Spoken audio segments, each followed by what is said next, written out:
the overhand float serve. First, we need to know why having good technique is important, where your serving power should come from, and what makes an effective float serve. Good technique means three things: producing a better result with less effort and minimal injury. Practicing good technique will allow you to perform at your best ability for a longer period of time with less pain. So if your body is hurting or you feel like it's taking too much effort to perform a skill, then you probably need to improve your technique. The most effective way to generate serving power for a float serve is utilizing three mechanisms: transferring your body weight from back to forward, rotating your trunk and shoulder to generate rotational power, also known as torque, swinging your arm quickly since speed equals power in volleyball. The most effective float serve is a ball that maintains a flat trajectory, higher velocity, and minimal to no spin. Balls that spin tend to have a predictable trajectory due to consistent air displacement around the ball. Balls that don't spin have an unpredictable trajectory because the air displacement is uneven around the ball and constantly changing, which causes the ball to wobble, drop, and shift at the last second, making it very difficult to track. Having a flat trajectory decreases the amount of time the ball stays in the air, which means less time for the receiver to respond, and also makes the depth perception very difficult to read when a ball is coming straight at you. Now that we understand what makes an effective float serve, we are ready to learn how to execute one. I recommend practicing the float serve in 3 stages. The first one is without a ball, the second one is focusing on the toss, and the third one is serving with the ball.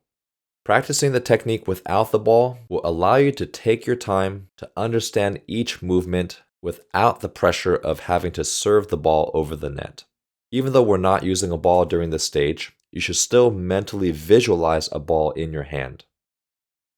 Stand a few feet behind the baseline. Standing any closer will cause you to foot fault. Form the letter V with your feet hip-width apart, opening toward your hitting shoulder. Shift 70 to 80% of your weight to your back hip so that majority of your weight is loaded on your back leg. Present the ball with a straight arm in front of your hitting shoulder. Load your hitting arm with your elbow back and hand firm and open.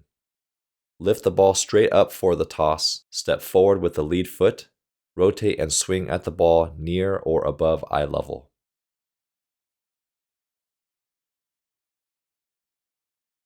Contact the center of the ball, follow through forward, and freeze to your target.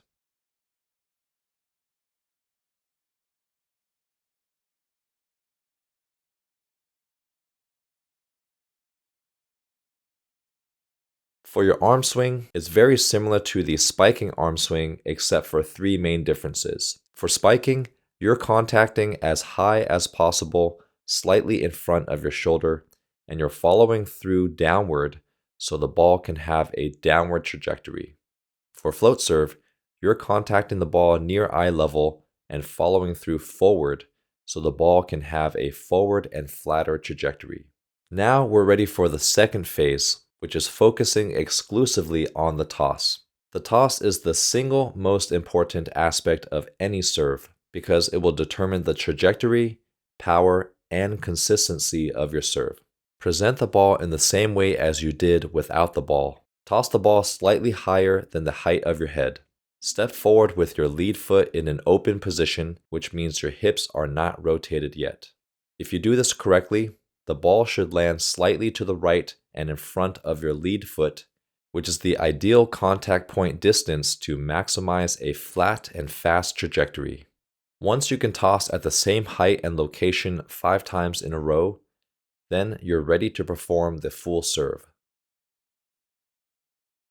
Make sure you start each serve by going through your mental checklist, which is presenting the ball by forming a V with your feet open to your hitting shoulder, weight shifted to your back leg, serving elbow back, hand firm, and hold the ball with a straight arm in front of your hitting shoulder. Then perform the following sequence: toss, step, rotate, swing, freeze.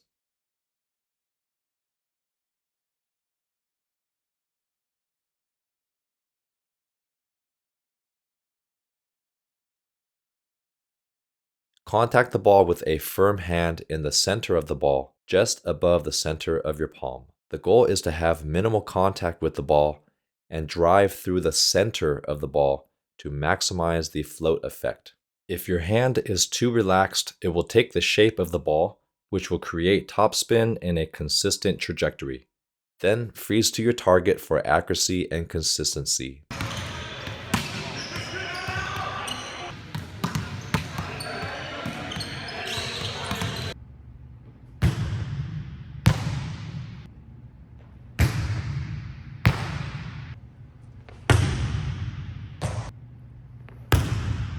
Two simple drills that you can practice on your own to work on your float serve technique. The first drill is called the wall serving feedback drill because how the ball bounces back will tell you a lot about what you need to improve about your technique.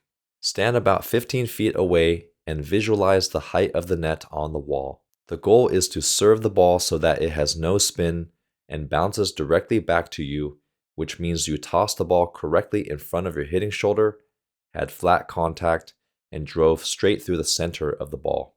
If the ball returns left or right, you didn't toss in front of your hitting shoulder.